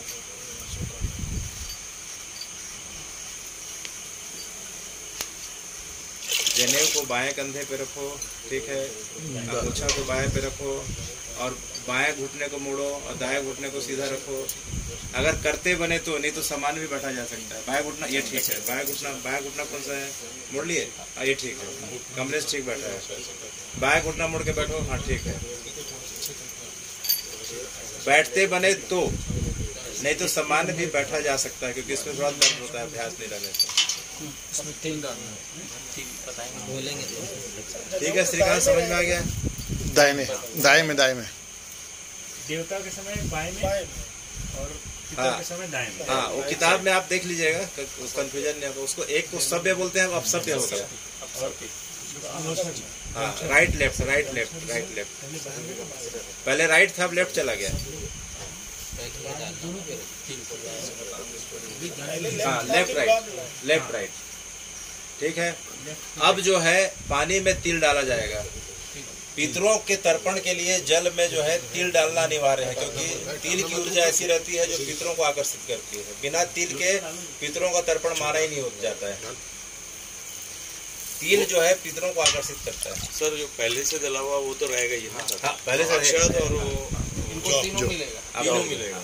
वो तीनों चीज। अक्षत हो गया, जौ हो गया, क्या हो गया, तिल। अब तीसरा तिल हो गया। जैसे पितर शब्द आया, तिल जुड़ गया, ठीक है, ठीक है। अब जो है पितृतीर्थ बताओ, पितृतीर्थ कौन सा है? अंगूठा और पहले उंगली के बीच की जगह जो है पितृतीर्थ कहलाती है। अंगूठा और पहला जो उंगली के बीच की जगह कौन सी तीर्थ है? पितृतीर्थ है। वहां को उसको धारण करिए। हाँ, ठीक है, ठीक, ऐसा समझ में आ गया। अब जो है 3 बार जल गिलाना है पितृतीर्थ से। कितने बार? 3 बार। तो बस मैं एक ही जो है पहला मंत्र ही बोलूंगा, बाकी घर में किताब देख के आप लोग करते रहिएगा। इतना पूरा स्टेप समझ में आ गया? जल में क्या डाल दिए? तिल। जनेऊ समझ में आ गया? पितृतीर्थ समझ में आ गया? ये महत्वपूर्ण है, ठीक है। अब 3 बार करना है। ओम काव्यवाड़ा दयो दिव्य पित्रा आगच्छन्तु गृहन्तु एतांजलांजलिं। ओम काव्यवाड़ा दयो दिव्य पित्रा आगच्छन्तु गृहन्तु एतांजलिं। ओम काव्यवाड़ा दयो दिव्य पित्रा आगच्छन्तु गृहन्तु एतांजलांजलिं। ठीक है, कुछ कंफ्यूजन? तो ये दिव्य पितर हो गया। अब दिव्य पितर के बाद दूसरा होता है यम तर्पण। क्या होता है? यम तर्पण। तो यम जो है 14 प्रकार के होते हैं, यानी यम के 14 नाम हैं। तो दिव्य पितर के बाद किसके लिए तर्पण किया जाता है? तो सब कुछ वही रहेगा, उसमें कोई अंतर नहीं है, ठीक है। 3 बार फिर से यम के लिए तर्पण करेंगे। ओम यम आदि चतुर्देवा आगच्छन्तु गृहन्तु एतांजलांजलिं। ओम यम आदि चतुर्देवा आगच्छन्तु गृहन्तु एतांजलिं। ओम यम आदि चतुर्देवा आगच्छन्तु गृहन्तु एतांजलिं। मान लीजिए संस्कृत किसी को बोलने में कठिनाई जा रही है, तो क्या बोल सकते हैं कि जितने भी प्रकार के 14 प्रकार के यम देवता हैं, सभी आके मेरे द्वारा दिए गए जल को ग्रहण करें, ठीक है। दिव्य पितर मेरे द्वारा दिए गए जल को ग्रहण करें। जितने भी ऋषि हैं मेरे द्वारा दिए गए जल को ग्रहण करें। जितने भी देवता हैं मेरे द्वारा दिए गए जल को ग्रहण करें। हिंदी में बोला जा सकता है, कोई ऐसे भाषा का भेद नहीं है, ठीक है। तो यम तर्पण हो गया, दिव्य तर्पण हो गया।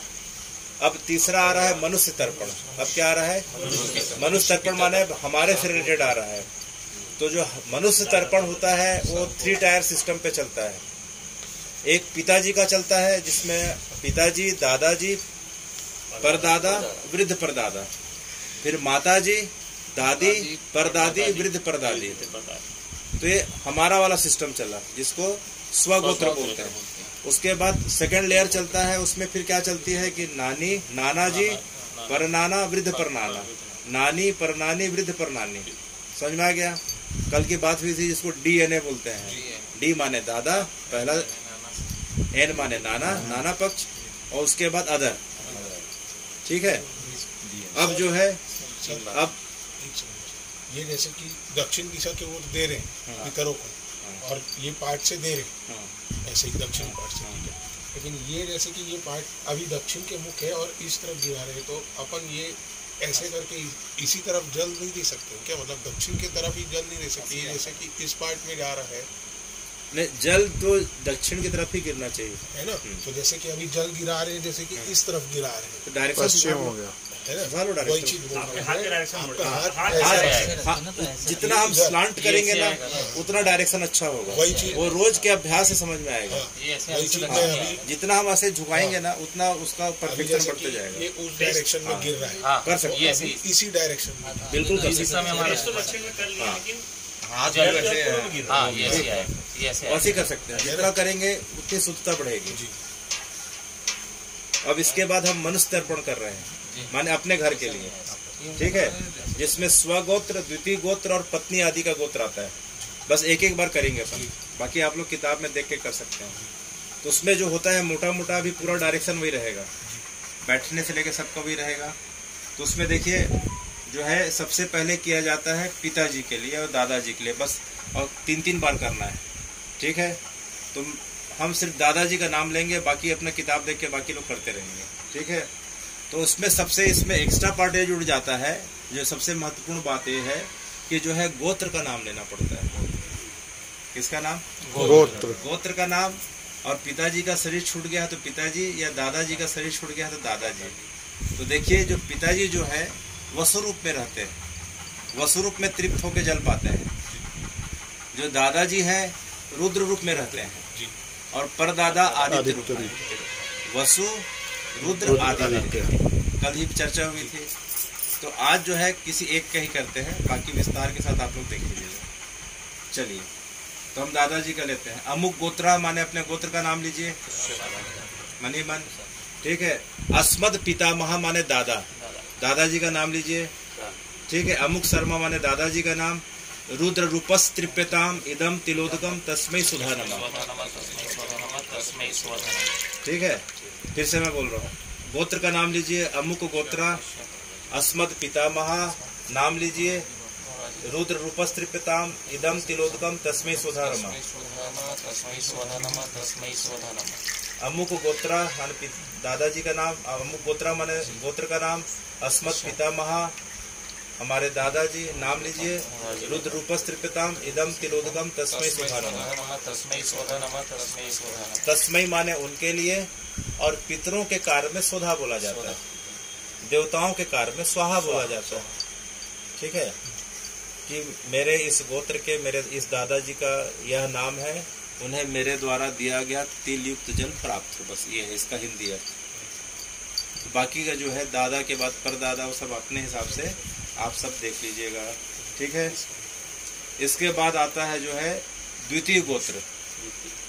द्वितीय गोत्र में फिर क्या आ गया, अभी हम देखे थे कि द्वितीय गोत्र में जो है नाना जी का आ रहा है, नाना नानी का आ रहा है, तो सब कुछ वैसे रहेगा, ठीक है। तो अब आपको जो है अपने नाना नानी का गोत्र पता होना चाहिए। अगला प्रश्न है कि गोत्र पता नहीं है तो कैसे करेंगे? कश्यप गोत्र। मान लीजिए कि हमको नाना नानी का गोत्र पता नहीं है, या फिर बुआ जी चले गए हैं, आदि गोत्र में आएगा। जो रिश्तेदार का गोत्र पता नहीं है तो कौन सा गोत्र नाम ले सकते हैं? कश्यप, क्योंकि सभी कश्यप ऋषि की संतान है। तो घर में फोन करके नाना नानी से, अपने माँ से पूछेंगे तो बता देंगे कि आपके जो है क्या गोत्र था करके, तो उसको नोट कर लेना चाहिए। तो चलिए द्वितीय गोत्र करके भी पूरा करें जल्दी से। द्वितीय गोत्र सब कुछ वैसे ही रहेगा, 3 बार जलांजलि देना है, ठीक है, नाना जी के लिए। अमुक गोत्रा, मैं कश्यप गोत्र बोल रहा हूँ। अस्मन माता महा माने नाना जी, नाना जी को क्या बोलते हैं? माता महा, ठीक है, नाम लीजिए। अमुक शर्मा माने नाम लेना है। वसुरूपस त्रिप्यताम इदम तिलोदकम तस्मै सुधा नमः, तस्मै सुधा नमः, तस्मै सुधा नमः, ठीक है। गोत्र का नाम, नाना जी का नाम, ठीक है, और उनके हेतु में 3 बार जल, तिल युक्त जल प्रदान कर रहा हूँ। तो ये द्वितीय गोत्र कंप्लीट हो गया। इसमें नाना, परनाना, वृद्ध परनाना, नानी, परनानी, वृद्ध परनानी सभी आ गए एक एक करके, उसको आप लोग देख लीजिएगा। उसके बाद आदर्श आ रहा है। आदर्श में क्या आ रहा है? किसी एक को करेंगे, ठीक है। आदर्श में देखिए क्या क्या आता है। पत्नी, पत्नी, पुत्र, पुत्री, पिता के भाई माने चाचा हो गए, बड़े पिताजी हो गए, ठीक है।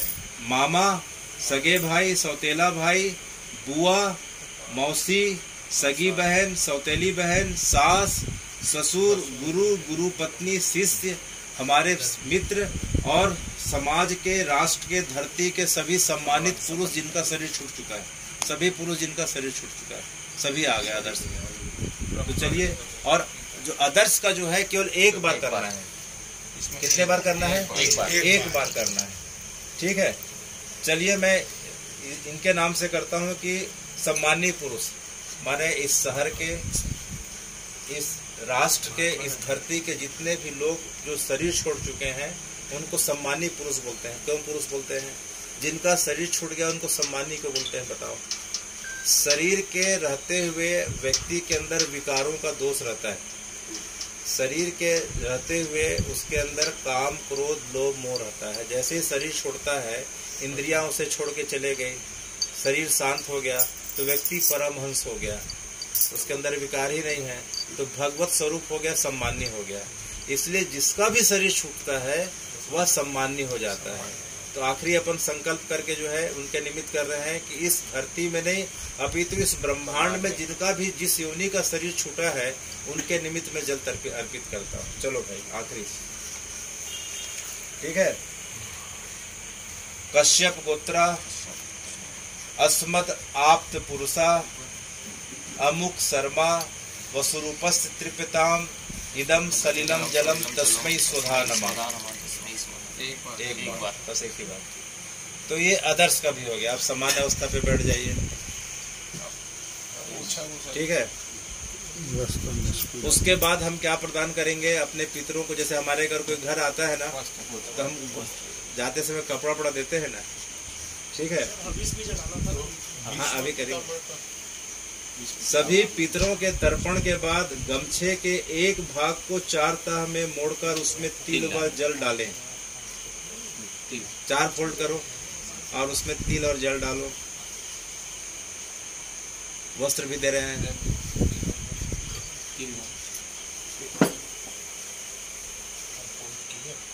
तिल व जल डालते हुए ये बोलना है, या इसका हिंदी में अपन सुनेंगे। एके च अस्मत् कुले जाता अपुत्रा गोत्रिणो मृता ते गृहंतु मया दत्तम वस्त्र निष्पीडुकम। कि जो मेरे गोत्र में है या जो मेरे गोत्र के बाहर के हैं सभी को जो है मैं वस्त्र प्रदान कर रहा हूँ, कृपया उन्हें ग्रहण करें। ठीक है, उसमें तिल व जल डालते हुए या बोलें कि जो मेरे गोत्र के हैं या गोत्र के नहीं भी हैं उन्हें मैं वस्त्र प्रदान कर रहा हूँ, कृपया उन्हें भावपूर्वक ग्रहण करें। बाईं ओर भूमि पे निचोड़ें। डालने के बाद निचोड़ना है बाईं तरफ, लेफ्ट साइड। ठीक है। अब इस तर्पण का जब आखिरी जब आ रहा है, सबसे आखिरी तर्पण हम भीष्म पितामह के लिए करते हैं। जब आखिरी जलांजलि होगी और लगभग पूरी हो गई, आखिरी तर्पण किसके लिए? क्योंकि भीष्म पितामह की कोई संतान नहीं थी, तो भगवान ने उन्हें आशीर्वाद दिया था कि प्रत्येक मनुष्य अपना तर्पण करने के पश्चात जब तक आपका तर्पण नहीं करेगा तब तक उसका तर्पण मान्य नहीं होगा। तो हम आखिरी तर्पण उसी डायरेक्शन में सब कुछ वैसे ही रहेगा, भीष्म पितामह के लिए करेंगे। उनका तर्पण दक्षिण दिशा में ही करते हैं, हाँ, उसमें नहीं करते। नहीं, ऋषि मुनि और भीष्म पितामह जो है महामानव माने गए हैं। ऐसे श्रेष्ठ आत्माओं को दक्षिण की तरफ मुंह करके वह अपसभ्य होके जैसे थे वैसे ही, सभ्य अपसभ्य थे। हाँ, पितृ तर्पण के समान ही निम्न मंत्र के साथ पितृ तीर्थ से, यानी पितृ तीर्थ से, अब तीर्थ बदल गया, वही पितृ तीर्थ जैसे था वही सब कुछ वही चलेगा। तिल मिश्रित जल तर्पित करें, ज्यों का त्यों रहेगा। ठीक है, बस हिंदी में बोलना है, संस्कृत समझ में आएगा नहीं आप लोग को या किसी लोग को। ठीक है, कि मैं भीष्म पितामह जी के लिए तर्पण करता हूँ, इन्हें स्वीकार करें। संस्कृत में है कि व्याघ्र पत्र गोत्राय सांग कृति प्रवाह चाहे गंगा पुत्राय भीष्माय प्रद्यासाय हम तिलोदकम अपुत्राय ददा में तत्सैलम भीष्मर्मणे। माने मैं भीष्म पितामह के लिए तर्पण कर रहा हूँ, स्वीकार करें एक बार। ठीक, तो पितृ तर्पण 3 प्रकार का हो गया। पहला दिव्य मनुष्य तर्पण, फिर यम तर्पण, उसके बाद मनुष्य तर्पण। मनुष्य तर्पण की 3 कैटेगरी है, DNA, दादा पक्ष, नाना पक्ष, फिर अदर, फिर सबसे आखिरी में भीष्म पितामह। तो ये जलांजलि हमारी पूरी हो गई। जलांजलि देने के बाद सूर्य देवता को पूरब की तरफ मुंह करके नमस्कार करना चाहिए। सूर्य भगवान को पूरब की तरफ नमस्कार करना चाहिए। नमस्तो व्यस्ते ब्रह्मन भास्वते विष्णु देशे जगत सावित्रे सुचे सवित्रे कर्मदाने ओम सूर्याय नमः। सूर्य देवता को क्यों नमस्कार करना चाहिए बताओ? इसका साइंटिफिक रीजन क्या है? क्योंकि हमने जल अर्पित किया, जब तक सूर्य देवता जल को वाष्प रूप में परिणित नहीं करेंगे तब तक पितरों को नहीं मिलेगा। क्योंकि जल के सूक्ष्म तत्व को ग्रहण करेंगे ना, तो उसके लिए कौन सहायक होंगे? सूर्य देवता। इसलिए जल अंजलि देने के बाद सूर्य देवता को नमस्कार करना चाहिए। अब समझ में आ गया? अब उसके बाद जो है हमने जल दे दिया, अब उनको भोजन कराने जा रहे हैं, तो हवन पात्र सबके घर में रहता है, ठीक है। हवन पात्र में क्या क्या रहेगा कि गाय का गोबर का कंडा रहेगा, घी रहेगी, ठीक है, तिल गुड़ रहेगा, इतना मोटा मोटा रहेगा। उसके बाद क्या होता है कि हम देवताओं के लिए जब तर्पण करते हैं तो उनको जो है खीर पूरी रहती है। देवताओं को खीर अच्छी लगती है, अक्षत, दूध और अक्षत की बनी सामग्री माने खीर। तो देवताओं के लिए क्या चाहिए? खीर चाहिए। और उसके बाद पितरों को क्या चाहिए? उड़द का बड़ा चाहिए। किसका बड़ा? उड़द की सामग्री। तो हवन सामग्री लेना है सबको, ठीक है। क्या लेना है? हवन पात्र लेना है, उसमें इन चीजों को डालना है। और जो है 5 तर्पण पूरब की तरफ मुंह करके देवताओं के लिए, 5 तर्पण पूरब की तरफ मुंह करके देवताओं के लिए। उसमें क्या क्या है देखिए, इसमें लिखा हुआ है, आसन में बैठकर पवित्री धारण कर आचमन व प्राणायाम करें। एक बार उसका आचमन कर लेना जल से, जो हवन सब है उसको आचमन कर दिए, हवन वाला उसका हवी पात्र रहेगा, उसका 3 बार आचमन कर दिए। और उसके बाद देवताओं के लिए सभ्य होना है, लेफ्ट साइड आएगा, पूरब की तरफ मुंह करे, सभ्य हो गए। जब भोजन दे, अब भोजन दे रहे हैं, जलांजलि खत्म हो गया। पहले क्या कर सभ्य हो गए, 3 बार दिए, वो तो सिंपल नियम है, सबको पता है। उसके बाद एक बार प्राणायाम करना है, अनुलोम विलोम समझ जाओ।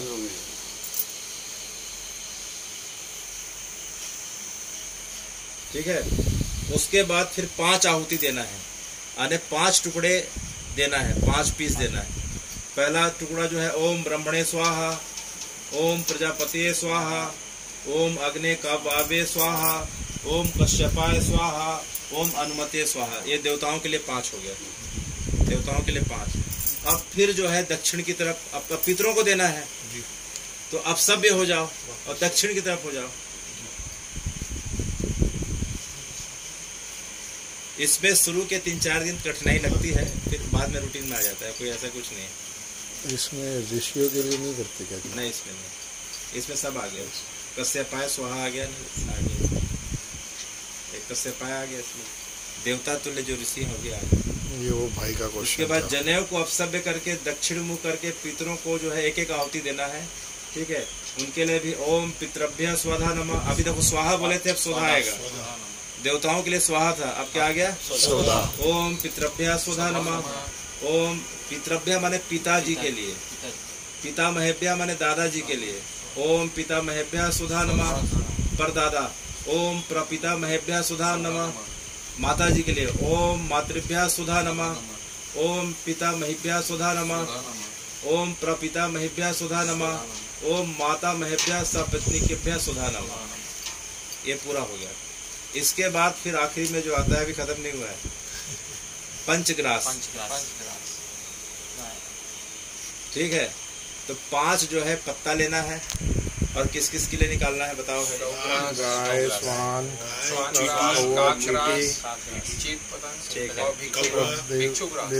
देवताओं के लिए हो गया, गौ माता के लिए हो गया, स्वान के लिए हो गया, ठीक है, कौमे के लिए हो गया, चींटी के लिए हो गया। तो 5 गौग्रास हो गया। इसके बाद जो है तिल युक्त जल को जो है 3 बार अपने माथे पे छिड़किए, ठीक है। भूमि को प्रणाम करिए, ठीक है। इसके बाद कम से कम 3 बार पितृ गायत्री, या आखिरी में 11 बार पितृ गायत्री करके फिर उठना है। अब पितृ गायत्री करना है। सभी मोबाइल खोलिए।